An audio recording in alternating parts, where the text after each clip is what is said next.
زبیر جب زریاب کے فلیٹ پر پہنچا تو نرمین اور حنین کو دیکھ کر پہلے حیران ہوا، پھر مسکراتے ہوئے حنین کو گلے لگا لیا۔ خیر ہے، یہ آج سرور کہاں سے نکلا ہے؟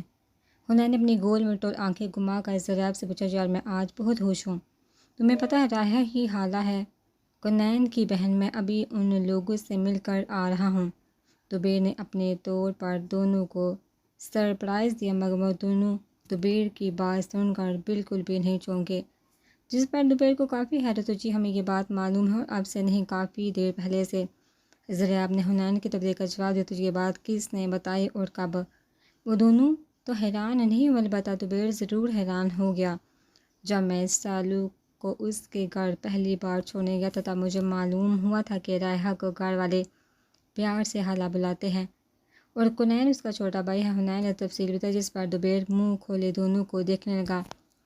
اچھا، کیا تمہیں معلوم ہے کہ حالہ اور کنین میرے ماموں کے بچے ہیں؟ زبیر کے منہ سے جیسے یہ الفاظ نکلے دونوں نے گھوم کر زبیر کو دیکھا، پھر زبیر نے تمام تفصیل دونوں کو بتائی۔ واہ جی، کمال ہو گیا، میں تو کہتا ہوں مٹھائی کا ڈبہ منگوا لو۔ حنین نے ہنستے ہوئے زبیر سے کہا۔ اتنی دیر میں مانور اور نرمین چائے کے ساتھ ریفریشمنٹ لے آئیں۔ نرمین ادھر آؤ، چلو تم تینوں لائن میں لگو، مجھے تم تینوں سے ایک بہت ضروری بات کرنی ہے۔ حنین نے نرمین کو زریاب اور زبیر کے درمیان صوفے پر بیٹھاتے ہوئے کہا، جبکہ مانور جانے لگی، مانور تم ادھر بیٹھ جاؤ۔ زریاب نے مانور کو دیکھ کر اپنے قریب پڑے صوفے کی طرف اشارہ کیا۔ چلو جی، اب شروع ہو جاؤ۔ زریاب نے حنین کو کہا، اوئے تمیز سے بات کر، میں کوئی مشین ہوں جو شروع ہو جاؤں؟ حنین نے اپنی گول مٹول آنکھیں گھما کر جواب دیا، اچھا جی، شادی شدہ تو میں بھی ہوں، نرمین بھی ہے، مگر تو ہم دونوں سے کب تمیز سے بات کرتا ہے؟ زریاب نے منہ بناتے ہوئے جواب دیا، یار بس کرو، مجھے گھر جانا ہے، جو بھی بات ہے جلدی بتا دو۔ زبیر نے گھڑی دیکھتے ہوئے کہا، ابھی سے یہ حرکتیں اچھی نہیں، اپنی حرکتیں درست کر لے، میں تجھے بتا رہا ہوں، ورنہ ساری زندگی میرے آگے روئے گا۔ حنین نے کن آنکھوں سے زریاب کی طرف اشارہ کرتے ہوئے زبیر سے کہا، جس پر زبیر نے سینے پر ہاتھ رکھتے ہوئے سر کو ہم دیا، مطلب وہ اب مزید حنین سے بحث نہیں کرنا چاہتا تھا۔ سب سے پہلے تم تینوں سیدھے ہو کر بیٹھو۔ حنین نے تینوں کو دیکھتے ہوئے کہا، جو کافی ریلیکس بیٹھے تھے۔ لڑکیوں اور حضرات، جیسا کہ آپ لوگوں کو معلوم ہے، میں یعنی حنین ملک اس سال MBA کے پیپر آپ لوگوں کے بھرپور اصرار پر دے رہا ہوں، تو اب مجھے آپ سے بھی تعاون کی امید ہے۔ پھر تینوں پر مسکراتے ہوئے ایک نظر ڈالی، یعنی تم دونوں، زریاب اور زبیر کی طرف انگلی سے اشارہ کہ میرے پیپرز دو گے، اور نرمین ملک جو کہ میرے خفیہ ذرائع کے مطابق وہاں نگران ہوں کہ ہمیں چیٹنگ کریں گے، اس طرح میں تم تینوں کے بھرپور تعاون سے MBA فرسٹ گریڈ میں کروں گا۔ آپ سب کو میری مدد کرنے کے نتیجے میں میرا ولیمہ کھانے کو ملے گا۔ اپنی بات کو کے اختتام پر حنین نے ایک ہاتھ اپنے سینے پر رکھتے ہوئے جھک کر تینوں کو آنکھ ماری، جو کہ اس کی باتوں سے پھٹی پھٹی نظروں سے اسے دیکھ رہے تھے۔ میں تمہیں چیٹنگ نہیں کراؤں گی، سب سے پہلے نرمین بول پڑی۔ چپ، نافرمان بیوی مت بنو، تمہیں آج ہی میں نے کتنا سمجھا ہے، سمجھ نہیں آتی؟ اچھی بیویاں خامند کو نہ نہیں رہتی۔ حنین کو سلیکٹ پر زبیر زریاب نیچے منہ کر کے ہنسنے لگے، جبکہ نرمین نے اپنا سر پکڑے۔ نرمین تم بہت برا پھنسی ہو، مجھے تم سے پوری ہمدردی ہے۔ زریاب نے نرمین کے کان میں سرگوشی کی، خبردار، میری بیوی کے کان کسی نے میرے خلاف پڑے، یہ شیطان کا کام ہے۔ حنین نے زریاب پر چھوڑ کے زبیر نے جلدی سے مداخلت کی، ورنہ یہ دونوں بھی شروع ہو جاتے یار، مگر ہم یوں نہیں جائیں گے کیسے؟ زبیر نے سوچتے ہوئے پوچھا، اسٹوڈنٹ بن کر ایک دفعہ بھی اسٹوڈنٹ لائف انجوائے کرتے ہیں؟ پھر حنین نے اپنا ہاتھ زریاب اور زبیر کے آگے پھیلاتے ہوئے یونی کے زمانے کا ڈائلاگ بولا، جس میں زریاب اور زبیر نے اس کا ساتھ دیا، جبکہ نرمین نے کانوں میں انگلیاں لے لی اور مانور حیرت سے زریاب کو دیکھنے لگی۔ وہ بھی کیا دن تھے جب ہم جن تھے، اب ہم دیو ہیں، ان کے بھی بیو ہیں۔ تینوں کے کہہ کے فلیٹ میں گونج رہے تو زبیر آج بے حد خوش تھا، اسے ایک ساتھ ساری خوشیاں مل گئی تھی۔ وہ جلد سے جلد کر پہنچ کر مبی کو سب بتانا چاہتا تھا، مگر کبھی کبھی ایسا ہوتا ہے کہ آپ خوشیوں کے بہت قریب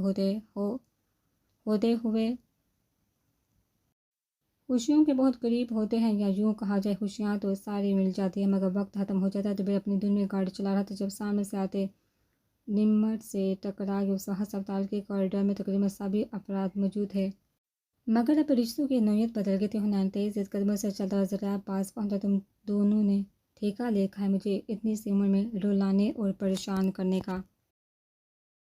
مجھے پتہ ہے تم دونوں مجھ سے جالس ہوتے، تم چاہتے ہو کہ میں رو رو کر کہیں جلدی سے بوڑھا ہو جاؤں۔ حنین ٹینشن میں کیا بول رہا تھا، اسے خود بھی خبر نہیں تھی۔ ہاں البتہ آنکھوں میں موٹے موٹے آنسو صاف دکھائی دے رہے تھے۔ اس سے پہلے زریاب کچھ جواب دیتا حنین کو رائحہ آتی ہوئی نظر حنین نے اس کے قریب جا کر پوچھا، استالو طبیل کیسا ہے؟ شکر کرو کہ وہ بالکل ٹھیک ہے، بس ذرا پاؤں پر زیادہ چوٹ لگی ہے، تھوڑی دیر میں تم مل سکتے ہو۔ رائحہ اس وقت جلدی میں تھی اس لیے یہ نہ پوچھ سکی کہ استالو کون ہے۔ زریاب حنین اس وقت طبیل کے کمرے میں موجود تھے جبکہ باقی کے لوگ اسے مل کر جا چکے تھے۔ ویسے جناب کو ایسی کون سی خوشی چڑھی تھی کہ مرنے لگے تھے؟ وہ سیانے کہتے ہیں نا کہ خوشی سے مر نہ جاؤں کہیں۔ حنین نے طبیل کے پاس بیٹھتے ہوئے پوچھا، یار پتہ ہی نہیں چلا، بس اچانک سے ڈیمر سامنے آ گئے، میں نے بچانے کی کافی کوشش کی مگر پھر بھی گاڑی سائڈ سے لگے۔ طبیل نے ایکسیڈنٹ کی تفصیل بتائی۔ یار پتہ ہی نہیں چلتا اور تو اوپر چلا جاتا، ہماری تو ہے اسٹالو بیچاری بیوہ ہو چکی۔ حنین کے آخری الفاظ کے ساتھ رہ کمر میں ڈالی، آپ لوگ اب جائیے، مریض کو آرام کرنے دے، اور یہ اسٹالو کون ہے؟ میں نے آگے بھی آپ کے منہ سے یہ لفظ سنا ہے۔ رائحہ نے تینوں کی طرف دیکھتے ہوئے پوچھا۔ طبیل زریاب حنین کو دیکھ کر مسکرانے لگے اور حنین چھت پر لگی لائٹیں گننے لگا جیسے وہ وہاں موجود ہی نہ ہو۔ میں نے آپ سے پوچھا ہے مسٹر حنین، کیا آپ کچھ دیر میری بات سن سکتے ہیں؟ رائحہ کہتی کمرے سے باہر نکل گئی۔ یار تم دونوں کی بیگمات کیا چیز ہے، مجھے تو توپ کے منہ پر رکھتی قسم سے کوئی معصوم لڑکی نہیں ملی تم دونوں کو، اب سو جھوٹ بول کر سیٹ کرنا پڑے گا۔ حنین بڑبڑاتا ہوا باہر کی طرف جانے لگا۔ جب طبیل زریاب کی آواز کان میں پڑی، ہر لڑکی نرمی نہیں ہوتی۔ کوریڈور میں امابی عطر طبیل سے مل کر واپس جا رہی تھی جب امابی کی نظر سبطین بحاری پر پڑی۔ وہ دونوں آمنے سامنے تھے، کچھ دیر ایک دوسرے کو دیکھنے کے بعد آگے بڑھنے لگے جب امابی نے پکارا، چھوٹے ہمیں معاف نہیں کرو گے؟ ہم بہت اکیلے ہو گئے ہیں، اماں ابا اور آبا صاحب کے جانے کے بعد ہم نے تمہیں شدت سے یاد کیا، طبیل نے تمہیں بہت تلاش کیا، مگر اتنا کہہ کر امابی رونے لگی جبکہ عطر حیران سے سبطین بحاری کو دیکھ رہی تھی۔ کونین نے سبطین صاحب سے کہا، بابا صاحب معاف کر دے پھپھو چاند کو۔ کونین کے پھپھو کہنے پر عطر نے حیرت سے اسے دیکھا۔ امابی کو سبطین نے گلے لگا لیا، وہ دونوں ہی رونے لگے۔ کونین نے عطر کو حیران پریشان سا دیکھا تو مسکرا کر مخاطب کیا، ڈیئر کزن، میں آپ کا ماموں زاد ہوں، وہ بھی سگے والا۔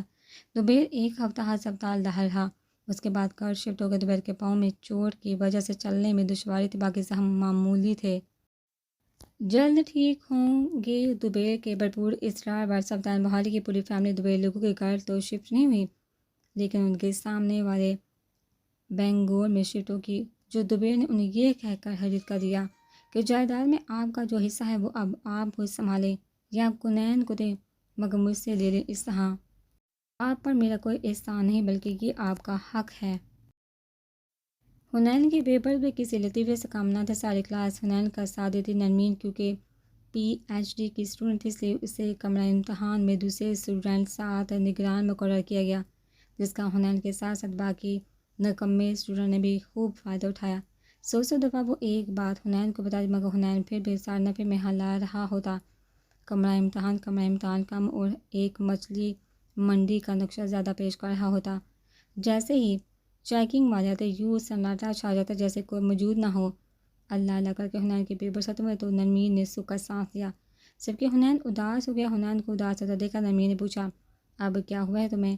یار میں اب اس یونٹ سے چلا جاؤں گا، قسم سے یہ سوچ کر میرے دل کو کچھ ہو رہا ہے، میں بہت مس کروں گا سب کو۔ حنین واقعی ہی سیریس تھا۔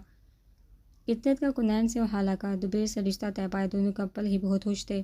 آج حنین کی بارات تھی، اس نے میرون اور گولڈن شیروانی پہنی تھی جبکہ نرمین کا ڈریس بھی بالکل حنین کے کلر کا تھا، اس کا انتخاب حنین نے خود کیا تھا۔ رخصتی کے بعد جب نرمین نے اپنے اور حنین کے مشترکہ کمرے میں قدم رکھا تو حیران رہ گئی، وہاں کسی قسم کی کوئی سجاوٹ نہیں تھی، کمرہ بالکل اپنی عام حالت میں تھا، جسے دیکھ کر نرمین کو دکھ لگا مگر اس نے ظاہر نہیں کیا۔ غزالہ بیگم نے نرمین کو بہت پیار سے بیڈ پر بٹھایا اور کہا، ہمیں حنین کے کمرہ سجانے نہیں دیا، تمہیں تو معلوم ہو وہ اپنی بات منوا کر چھوڑتا ہے، اگر ہم سارا گھر سجا سکتے ہیں تو کمرہ کیوں نہیں۔ اتنی دیر میں حنین موبائل پر بات کرتا ہوا کمرے میں داخل ہوا اور مسکراتے ہوئے غزالہ بیگم اور نرمین کے درمیان آ کر بیٹھ گیا۔ موم میک اپ میں آپ کی بہو بہت پیاری لگ رہی ہے۔ حنین کی شرارت سمجھ کر نرمین اور غزالہ بیگم ہنسنے لگی، میری بیٹی بغیر میک اپ کے بھی بہت اچھی اور پیاری لگتی ہے۔ غزالہ بیگم نے نرمین کی طرف محبت بڑی نظروں سے دیکھتے ہوئے کہا، مام یہ غلط بات ہے، اس وقت میں آپ کا بیٹا ہوں اور کوئی بیٹی نہیں آپ کی، یہ بہو ہے، اسے بہو ہی سمجھیے، ہمارے ہاں اسی لیے گھر خراب ہوتے کہ ہم ایک دوسرے سے غلط امیدیں رکھتے ہیں، یہ بہو ہے، ساری زندگی بہو ہی رہے گی، میں بیٹا ہوں، ساری زندگی بیٹا ہی رہوں گا، سمجھیے آپ۔ چلیے اب آپ جائیے اور ملک صاحب کی بات سن لیں، وہ آپ کو پورے گھر میں تلاش کر رہے ہیں۔ ایک تو آپ نے ان پر پتہ نہیں کون سا جادو کیا ہوا ہے، ہر وقت آپ کے پیچھے پھرتے رہتے ہیں۔ ویسے بھی کباب میں ہڈی بننا بری بات ہوتی ہے۔ انہوں نے آنکھ مارتے ہوئے اپنے موبائل پر میسج آ کیا، جبکہ غزالہ بیگم لیٹوں دعائیں دیتی وہاں سے چلی گئی۔ غزالہ بیگم کے جاتے انہوں نے جلدی سے روم لا کے دروازے سے کچھ پیپرز نکال کر نرمین کے آگے کہ یار نرمین مجھے کہیں جانا ہے، تم پلیز یہ پیپر فل کر دو، تمہیں تو ایسے فارم فل کرنے میں مہارت ہے۔ اور پین نرمین نے ہاتھ میں دیا، ویسے بہت افسوس کی بات ہے، نہ تم نے مجھے منہ دکھائی دی اور نہ ہی میرا کمرہ سجایا۔ تمہیں ذرا خوشی نہیں میرے آنے کی؟ نرمین نے پیپرز اور پین لیتے ہوئے گلا کیا۔ یار منہ دکھائی اسے دیتے جسے کبھی دیکھا نہ ہو، اور میں تمہیں ہر حال میں پچھلے 6 سال سے دیکھ رہا ہوں، اس لیے منہ دکھائی نہیں بنتی۔ دوسرا، مجھے مزاروں کی طرح کمرہ سجا ہوا بالکل پسند ہے، ایسا لگتا ہے بندہ قبر میں سو رہا ہے جس پر رنگ برنگی جھنڈیاں لٹک رہی ہوں۔ حنین نے ڈرانے والے انداز میں نرمین کو جواب دیا، جس پر وہ چڑچڑی لے کر رہ گیا۔ اچھا سنو، میں ٹیرس کے راستے باہر جا رہا ہوں کیونکہ گیٹ سے مام جانے نہیں دیں گی، تم چینج کر کے سو جاؤ، میں کچھ دیر تک آتا ہوں۔ حنین یہ کہہ کر واش روم کپڑے بدلنے چلا گیا، جبکہ نرمین حیران پریشان سی اسے دیکھنے لگی۔ شادی کی پہلی رات عجیب ہوگی اسے اندازہ تھا، مگر اتنی عجیب یہ اندازہ نہیں تھا۔ نرمین نے فارم فل کر کے کپڑے چینج کیے اور نائٹ بلب جلا کر سو گئی۔ رات کا پتہ نہیں کون سا پہر تھا، جب نرمین کے کان میں حنین نے سرگوشی کی۔ نرمین اٹھو یار، اب اور کتنا سوگی؟ حنین کی آواز پر اس نے آہستہ سے سائڈ لیتے ہوئے آنکھیں کھولی، مگر اپنے آس پاس حنین کو نہ پائے۔ وہ مسکراتے پھر سونے لگی تو اسے خیال ہے کہ وہ ہے کہاں۔ تھوڑا ذہن پر زور ڈالتے اندازہ ہوا کہ آج اس کی حنین کے گھر میں پہلی رات ہے، مگر وہ ابھی تک نہیں آیا۔ نرمین نے ادھر ادھر گردن گھما کر ٹائم دیکھنے کی کوشش کی، گھڑی تو نظر نہیں آئی، مگر اسے احساس ہوا یہ وہ کمرہ نہیں ہے جس میں وہ سوئی تھی، یا شاید کمرہ انتہائی خوبصورت انداز میں سجا ہوا تھا، جگہ جگہ گلاب کی پتیوں کے درمیان کینڈلز جل رہی تھی۔ کمرہ کسی خواب کی مانند لگ رہا تھا، خوشبو سے بڑا۔ کچھ دیر نرمین کمرے کے در و دیوار کو غور سے دیکھتی رہی۔ کمرہ تو وہی تھا جس میں وہ سوئی تھی، مگر سجایا کب گیا تھا اس کے بارے میں نرمین نہیں جانتی تھی۔ صوفے کے پاس ایک چھوٹے سے ٹیبل پر گلاب کی پتیوں کے درمیان شاید کیک پڑا تھا، جسے دیکھتے نرمین کو بھوک کا احساس ہوا۔ وہ جیسے ہی ٹیبل پاس جانے کے لیے بیٹھ چلتی، اس کے پاؤں کسی نرم و ملائم چیز پر پڑے۔ بیڈ سے لے کر ٹیبل تک گلاب، موتیا اور گیندے کے پھولوں سے راستہ بنایا گیا تھا۔ نرمین تھوڑی دیر حیرت اور خوشی کے ملے جلے تاثرات سے کھڑی رہی، پھر آہستہ آہستہ چلتی ہوئی ٹیبل پاس پہنچ گئی۔ کیک پر لکھی تحریر پڑھ کر نرمین کی آنکھوں میں نمی اتر آئی تھی۔ لکھا تھا، thanks for coming in my life. ایک پلیٹ میں پتیوں کے درمیان وہی سرخ رنگ کی ڈبیا پڑی تھی جو اس دن حنین نے جولی شاپ سے لی تھی۔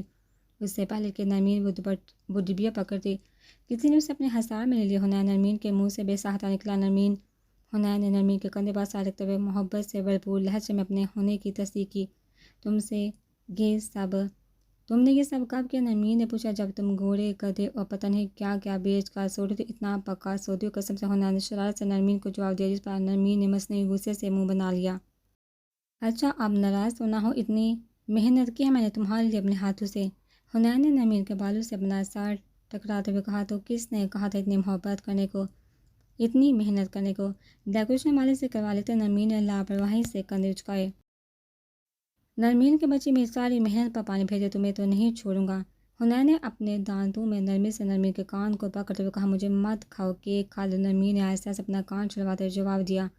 حنین نے نرمین کے ہاتھ میں چھری پکڑا کر اس کا ہاتھ اپنے ہاتھوں میں لیا اور دونوں نے ایک ساتھ کینڈلز بجھائی اور کیک کاٹا۔ حنین نے نرمین کو اپنے حصار سے آزاد کر دیا۔ اب دونوں ٹیبل کے گرد بیٹھے تھے، پہلے نرمین نے حنین کو کیک کھلایا، پھر حنین نے نرمین کو، مگر نرمین کی قسمت خراب تھی کہ کیک کے ساتھ حنین کی انگلی نرمین کے دانتوں میں آ گئی۔ اتنے زور سے حنین نے چیخ ماری کہ نرمین پریشان ہوگی۔ کیا ہوا؟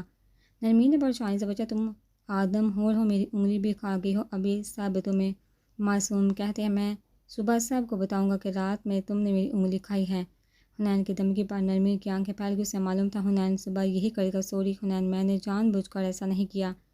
نرمین نے شرمندگی سے نزو کے ساتھ ساتھ اپنی گردن بھی جھکا لی، وہ جلدی ڈر جاتی تھی، خاص طور پر حنین کی دھمکی تو اس پر ویسے بھی بہت اثر کرتی تھی۔ اس سے پہلے کہ وہ حنین کی ناراضگی کا سوچ کر رو دیتی، حنین کے کہر نے اسے غصہ دلا دیا۔ نرمین تم کتنی ڈرپوک ہو، حنین کا ہنس ہنس کر برا حال ہو رہا تھا۔ میں نہیں بولتی تم سے، نرمین کی آنکھوں میں ستارے چمکنے لگے۔ اس سے پہلے کہ وہ وہ روتی نرمین کے گال پر گرتے حنین نے نرمی کو بازو سے پکڑ کر اپنے سال کا لیے مزاح کیا، تو تمہیں معلوم ہے میں تمہیں روتا ہوں نہیں دیکھ کتاب رونا نہیں۔ پھر حنین نرمین کے بال چلاتا رہا جب تک وہ رو کر چپ نہیں ہوگی۔ اچھا یہ دیکھو میں نے اپنی اور تمہاری اسلامیوں کے پیسے سے تمہاری منہ دکھائی کے لیے کیا لیا ہے۔ حنین نے نرمی کو حوصلہ کرتے ہوئے وہی معمولی ڈبیا نرمی کے ہاتھ میں کی۔ نرمی نے اس کو کھولا تو حیران ہے کہ اس میں ڈائمنڈ کے 2 چھوٹے چھوٹے مگر انتہائی قیمتی اور خوبصورت ٹاپس تھے۔ میری اسلامیوں کے اتنے پیسے نہیں تھے کہ میں تمہارے لیے خریدا، اس لیے میں نے تم سے پیسے لیے۔ مام ڈیڈ سے میں لینا نہیں چاہتا تھا، سوری۔ حنین کے کان پکڑ کر معذرت کی۔ لو یو سو مچ حنین، نرمی نے حنین کی سینے پر سر رکھتے ہوئے کہا، جبکہ حنین نے اسے اپنی باہوں میں سمو لیا۔ بے شک محبت دونوں پر مہربان تھے، آج سے نہیں شروع سے۔ صبح حنین نے ناشتے کی ٹیبل پر بیٹھے ہوئے کہا، پتہ ہے مام رات نرمی نے میرے ساتھ کیا کیا؟ حنین کا اتنا کہنا تھا ملک صاحب کو کھانسی لگے۔ نرمین بیچاری اپنی پلیٹ پر پہلے سے زیادہ جھکے، جبکہ غزالہ بیگم نے غصے سے کہا، حنین کبھی تو اپنی بکواس بند رکھا کر، مام آپ سنیں تو صحیح کہ کیا ہوا تھا۔ حنین نے احتجاج کی، جس پر بیگم غزالہ نے جواب دیا، ہم نے کچھ نہیں سنا، بس تو چپ کر جا۔ اس کے بعد حنین نے ہوٹل میں ولیمے پر ذریعہ بدوبیر کو بھی اپنے اوپر ہونے والے ظلم کے بارے میں بتانا چاہا، مگر کوئی سننے کو تیار نہ تھا، کیونکہ حنین سے کچھ امید نہیں تھی کہ کیا بتائے گا۔ البتہ حنین نے اپنی ذاتی کوششوں سے انہیں اپنی انگلی کا بتا کر اپنی شامت کو خود آواز دی۔ ذریعہ اور دوبیر نے ٹکا کا حنین کی کلاس ہی اور خوب انجوائے کیا۔ حنین کی شادی کے بعد دوبیر اور قرآن کی شادی ہوئی، پھر چاروں کپل ایک ساتھ ہانی مون پر گئے۔ ہانی مون میں نرمین کا پلہ کافی بھاری رہا، کیونکہ جو نرمین کہتے ذریعہ اور دوبیر فوراً اس کی حمایت میں بول پڑتے۔ عزت مانو بھی نرمین کا ساتھ دیتی، یوں حنین کی بولتی بند ہو جاتی اور نرمین ووٹنگ میں جیت جاتی، جبکہ قرآن اور حالہ کسی چیز میں حصہ نہیں لیتے، صرف ان کے نوک جھوک کو انجوائے کرتے۔ سب سے پہلے اللہ نے حنین کو اولاد کی نعمت سے نوازا، بقول حنین کے اللہ بندے کی نیتیں دیکھ کر دیتا ہے، اور یہ پوائنٹ ہمیشہ کی طرح ذریعہ کے لیے تھا، جسے ذریعہ نے ہنس کر برداشت کر لیا۔ حنین کا بیٹا بالکل شکل و صورت اور عادت میں حنین پر تھا، بلکہ یہ کہنا زیادہ دوسروں کے غصے بھی 4 ہاتھ آگے تھے۔ حنین نے اس کا نام اپنے نام سے ملا کر حمین ملک رکھا تھا۔ ملک صاحب اور غزالہ بیگم کی آنکھوں کا تارا تھا، جدھر سے حمین گزرتا پتہ چلتا تھا کہ حمین گزر کر گیا تھا۔ سب کا لالا تھا، کسی کے قابو میں نہیں آتا تھا، صرف حنین ہی اسے قابو کر سکتا تھا۔ نرمین حمین سے صحت تنگ تھی، اس نے زندگی میں اتنا شرارتی بچہ نہیں دیکھا تھا، کبھی کبھی تو وہ رو بھی پڑتی تھی، جبکہ حنین اپنے بچے پر بہت خوش تھا۔ اس کا کہنا تھا، میرا بچہ ہے، پتہ چلتا ہے کہ حنین ملک کا بیٹا ہے، میں نے سوچا تھا میرا بیٹا میرے جیسا ہوگا۔ ایک دن نرمین دکھ سے حمین کو شرارت کرتا دیکھا، کہا، نرمی تم ہمت مت ہارو، کوشش جاری کو، دیکھو محمود غزنوی نے بھی سومنات کو فتح کرنے کے لیے 17 حملے کیے تھے اور بالآخر کامیاب ہوا، مجھے لگتا ہے اگر تم نے محنت جاری رکھی تو 70واں بچہ تم پر ہوگا۔ حنین کے جواب پر نرمین نے پاس پائے کچھ بڑے زور سے حنین کو مارا، لیکن اللہ نے نرمی کی جلدی سن لی۔ حمین کے 3 سال بعد اللہ نے نرمین کو ایک اور بیٹا دیا، جو بالکل نرمین پر تھا، ساملا سا پرکشش آنکھوں والا۔ حنین نے نرمین سے کہا، کیونکہ یہ تم پر ہے اس لیے تم ہی اس کا نام رکھو۔ نرمین نے اس کا نام موسیٰ ملک رکھا، جس پر حنین نے خوب شور مچایا، تم میرے حمین کو فرعون سمجھتے ہو اس لیے تم نے اپنے بیٹے کا نام موسیٰ رکھا ہے۔ میں حمین کے ہاتھوں بیچارے موسیٰ کی خوب بٹائی لگتی، جس وجہ سے نرمین ہمیشہ موسیٰ کو اپنے ساتھ رکھتے، وقت گزرنے کے ساتھ ساتھ وہ نرمین کا لاڈلا بن گیا۔ موسیٰ کے 2 سال بعد اللہ نے حنین کو ایک بیٹی دی، جو بالکل حنین پر تھی، اس کا نام حنین نے رامین ملک رکھا۔ یہ تو تھی حنین ملک کی فیملی۔ ذریعہ اپنے ماں نور کے تقریباً سال ہوا پورے کیے، پوری دنیا کی سیر کروائے، ہر سال اسے عمرے کے لیے لے کر جاتا۔ اللہ نے ذریعہ کو 5 سال بعد ایک بیٹی دی، شکل سور میں مانور پر تھی اور عادت ذریعہ پر۔ ذریعہ نے اس کا نام زرناب علی خان رکھا۔ یہ بچی بڑی ہو کر انتہائی ذہین اور مغرور نکلی، اس کی ٹکر ہمیشہ حمین ملک سے رہتی۔ ذریعہ کو اللہ نے اور اولاد نہیں دی، جس کا مانور کو بہت دکھ تھا، پہلے بھائی نہ ہونے کا غم اور اب بیٹے کی کمی۔ دوبیر اور راہ کے 2 جڑواں بیٹے تھے، سید ارتضیٰ حسین شاہ اور سید مرتضیٰ حسین شاہ، جبکہ عطرت و کنین کی ایک بیٹی اور ایک بیٹا تھا۔ یہ تینوں دوست وقت کے ساتھ ساتھ مزید ایک دوسرے کے قریب آتے گئے، ایک دوسرے کے بچوں پر جان چھڑکتے تھے، مگر حمین ملک خاص طور پر سب کی آنکھوں کا تارا تھا۔ پنڈی اسلام آباد کے لوگ ایک اور حنین کے منتظر تھے، حمین کی شکل میں۔ 25 سال بعد اسلام آباد ایئرپورٹ پر لندن کے فلائٹ لینڈ کرتی ہے، بہت سارے لوگوں کے ساتھ ایک 24 سال کا خوبصورت نوجوان بھی اترتا ہے، 5 لاکھ کا سوٹ، زیب تن کے برانڈڈ گھڑی، جوتے پہنے، موبائل ہاتھ میں لی، 1 لاکھ کی ہیئر اسٹائل کے ساتھ آنکھوں پر بلیک گلاسز لگائی، ایک ہاتھ سے اپنا سپری سامان گھسیٹتے ہوئے دوسرے بازو پر اپنا کوٹ ڈالے شانے بے نیازی سے چلتا ہوا کلیئرنس تک پہنچا۔ ریسیپشن پر مجھے لڑکی نے مودبانہ لہجے میں پوچھا، سر آپ کا نام؟ گلاسز اتارتے اپنی گول مٹول آنکھوں میں شرارتی مسکراہٹ سجائے انتہائی غرور سے جواب دیتے وہ نوجوان بولا، I am Hameed Malik son of Hunain Malik. London سے وکالت کی ڈگری حاصل کر کے آنے والا یہ نوجوان، جس کا باپ حنین ملک کو کبھی کسی نے دلالی میں نہیں ہرایا تھا، تو پھر حمید جو کہ باقاعدہ ڈگری ہولڈر تھا، کسی سے ہار جاتا ناممکن۔